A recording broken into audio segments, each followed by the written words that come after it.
వాడు ఏదో అన్నాడు, వీడు ఏదో అన్నాడు, ఎవడు ఏది అనకుండా ఎలా ఉంటారండి? నువ్వు పట్టించుకోకు, వదిలేయి. వాడు అంటే అన్నయ్య, నువ్వెందుకు పట్టించుకోవాలి? నువ్వు కాదని నీకు తెలుసు, నువ్వు చేయలేదని నీకు తెలుసు. వాడు అన్నయ్య, లెట్ దెమ్ బార్క్. వాళ్ళు మురుక్కొని మనకే. ప్రతి కుక్క మురిగితే మనం ఎదురుగా మురుగుతామండి. కుక్క మురిగితే మనం ఏం చేస్తాం? ఉడుపుగా తప్పించుకుని పక్కకి పారిపోతాం. అది మురిగింది అని మనం మురగంగా మరీ గట్టిగా మురిగితే రాయిట్టు కొడతాం, అయిపోయాయి. ప్రతిదానికి మనం సమాధానం చెప్పక్కర్లేదండి, అవసరం లేదు అక్కడ. అలాగని మనస్సులో పెట్టుకుని బాధపడకూడదు. ఇంకా అంతకంటే సమాధానం చెప్పడమే మంచిది.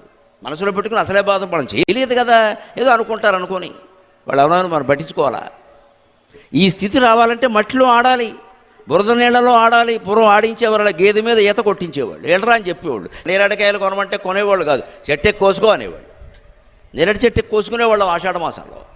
కాలు విరిగితే విరుగుతుంది, 3 వారాలు రెస్ట్, దానికేముంది, బడి మానేయచ్చు. ఈ సాహసాలన్నీ చేపట్టే తర్వాత జీవితంలో, ఉద్యోగంలో కానీ సంసారంలో కానీ ఎన్ని ఇబ్బందులు వచ్చినా ఎదుర్కొన్నారండి. ఈ సాహసాలు మనం పిల్లలకు అలవాటు చేయాలి.